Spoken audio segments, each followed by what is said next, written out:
To complete this project, you will need safety glasses, a power drill, T20 and T25 drive bits, 1/8 inch and 1/4 inch drill bits, a tape measure, a miter or circular saw, a square, and a level.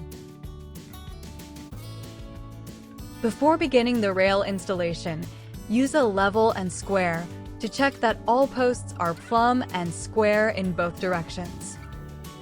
Then install the post sleeves and ring bases. Rail kits are designed to be installed in sections with 72-inch on-center post spacing or shorter. To properly size your rails and the metal insert, measure the distance between post sleeves. Cutting may be required. Save the trimmed piece of the metal insert to be used later with the support block. Evenly space the spindles in each section. See your local building code for spacing requirements.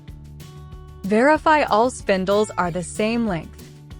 Cutting may be required.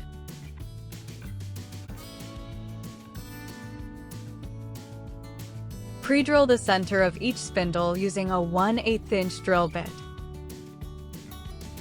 Using the same bit, pre-drill the side of the end spindles at a 60-degree angle. Pre-drill the metal insert using a 1/4 inch drill bit.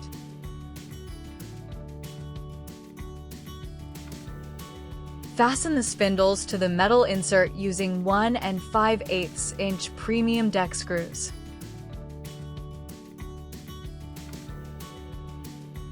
On the underside, fasten the spindles to the bottom rail using 1 5/8 inch premium deck screws. If necessary, use dish soap as lubricant and slide the top rail over the metal insert. This is an intentionally tight fit. Use a rubber mallet to assist if needed.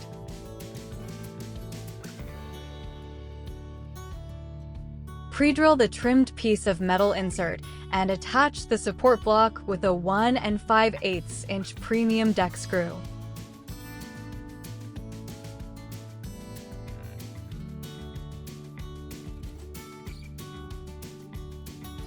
Secure the rail sections to the posts using 3-inch composite deck screws.